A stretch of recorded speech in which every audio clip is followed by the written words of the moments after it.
দর্শক, এই মুহূর্তে আমরা আছি লক্ষ্মীপুরের রায়পুর ভূঁইয়া রাস্তা সড়কে। এখানে আপনারা দেখতে পাচ্ছেন পিছনে এলাকাবাসী এখানে কিন্তু সড়ক অবরোধ এবং ইট পাটকেল এবং আগুন লাগিয়ে রেখেছে সড়কে। আমরা একটু কথা বলবো যে কেন এটি করছে বা কি হয়েছে, আমরা একটু এলাকাবাসী থেকে জানবো।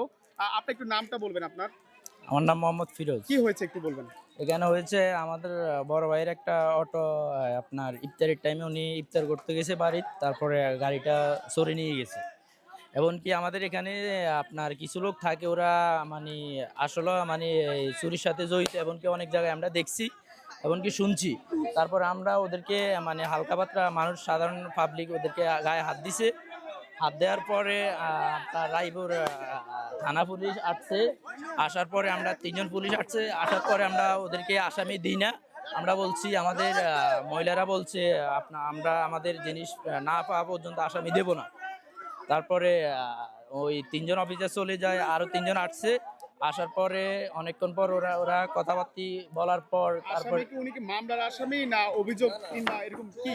চোর। চোর সন্দেহ? জি জি, সন্দেহ। এমনকি আমরা আমাদের কখন? এটা হইলো আপনার ইফতারের পর। আচ্ছা। ইফতার পর হরে আমাদের আপনার সাধারণ পাবলিক হালকা পাতলা কিছু আপনার ফিরার পরে তারপরে আপনার ওরা শিকার গেছে, গাড়িটা নিছে ওরা। হ্যাঁ, হ্যাঁ। নেওয়ার পর আমরা গাড়িটা পাইছি আপনার গাজীনগরে। আচ্ছা। গাজীনগর ওখানে আপনার গাড়িতে আমাদের নাম্বার ছিল। রেমানের একটা লোক ফোন দিছে, গাড়িটা কি আপনাদের? আমরা বলছি যে গাড়িটা আমাদের, তবে ওখানে ব্যাটারি পাওয়া যায় না। তাহলে আপনাদের কতজন আহত হয়েছে নারী সহ? এই যে আমি আপনার আনুমানিক কত মহিলা? 20 জনের উপর। তারপর কি হয়েছে? মানে আপনার তিনজন অফিসার আসার পর আপনার ওনারা অনেকক্ষণ কথা বলার পর আপনার মনে হয় সার্কেল অফিসার সহ আসি, ভোয়ান্তে কোনো জিজ্ঞাসা নাই মহিলাদের উপরে, ভোয়ান্তে খালি পিটতেছে। আমি বললাম, স্যার আপনারা মহিলাদের উপরে হাত তোলেন কেন? আমি এটা বলছি, আর এই যে আমার হাতে বাইদি, এই যে আমার হাত পাশের ঘরে চুরি, আমি তো আমার গদ্দর আমি দাঁড়া রয়েছি। হে স্যার বলছি, স্যার এটা আমার ঘর, আমার গদ্দর, আমি নিজের ঘর। তারপরও আমার ঘরে ঢুকে আমার বাইর দিচ্ছে। দর্শক, আমরা কথা বলছিলাম এখানকার এলাকার মানুষের সাথে। তারা আমাদেরকে জানিয়েছেন যে এখানে চোর সন্দেহে পুলিশ এখানে এই বাড়িতে পাশে একটি বাড়িতে আসে।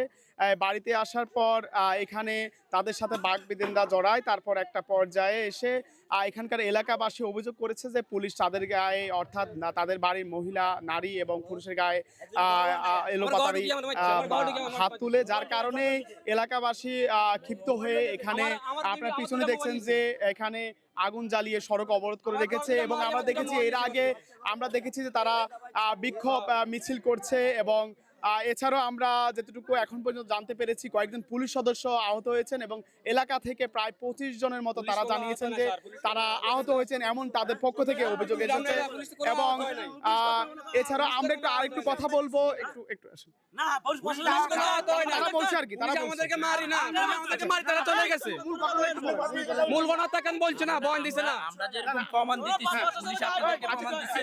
আপনি একটু আসেন, প্রশাসনের গায়ে কোনো কিছু হয় না।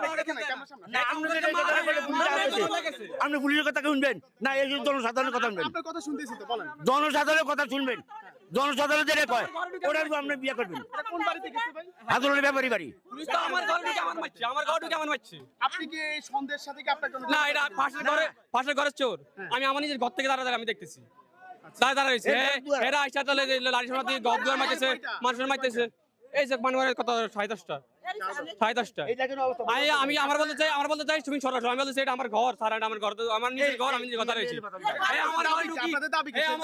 আমাদের দাবি এই পঞ্চাশ শাসকে চোর উদ্ধার করি না, একজনের ঘরে এত মহিলা করে কেন পিটলো? যদি এটার বিচার না হয় আমরা রোড থেকে যাবো না। কালকে আমরা স্যারের কাছে যাবো, টিউর কাছে যাবো। চোদ্দরা কি অপরাধ? চোদ্দরা কি অপরাধ? চোদ্দরা কি আমাদের অপরাধ?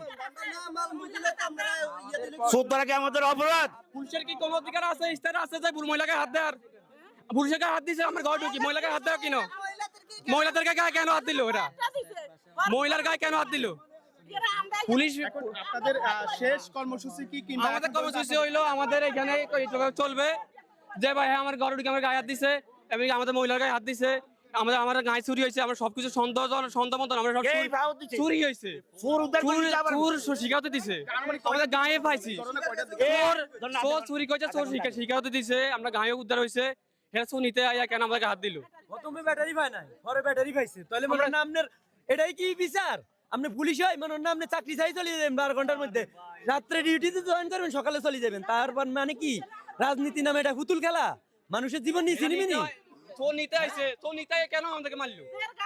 আমাদের মাল চুরি আমরা আসলে কথা বলছিলাম এলাকার স্থানীয়দের সাথে, যারা আসলে এখানে সড়ক অবরোধ করে রেখেছে এবং তাদের একটি দাবি যে তাদের যে এলাকাবাসী এবং প্রতিবেশী গায়ে হাত দেওয়ার একটি অভিযোগ উঠেছে পুলিশের বিরুদ্ধে, এবং তারা বলছেন যে তাদের এখানে যারা প্রতিবেশী নারী আছে তাদের গায়েও হাত তোলার অভিযোগ উঠে তাদের পক্ষ থেকে, এবং তারা এখন আপনারা দেখতে পাচ্ছেন তারা এখন তাদের যেই ভুইয়া রাস্তা অর্থাৎ লক্ষ্মীপুর রায়পুর যে সড়ক, এই মহাসড়কের ভুইয়া রাস্তা এলাকায় তারা কিন্তু অবরোধ করে রেখেছে, এবং এর আগে আমরা দেখেছি তারা বিক্ষোভ করেছে এবং রাস্তা অবরোধ করে রেখেছে। এছাড়াও আপনারা দেখতে পাচ্ছেন যে এখানে ব্যাপক এলাকাবাসী জড়ো হয়ে তারা প্রতিবাদ করছে। এ ছিল লক্ষ্মীপুরের রায়পুর থেকে সর্বশেষ।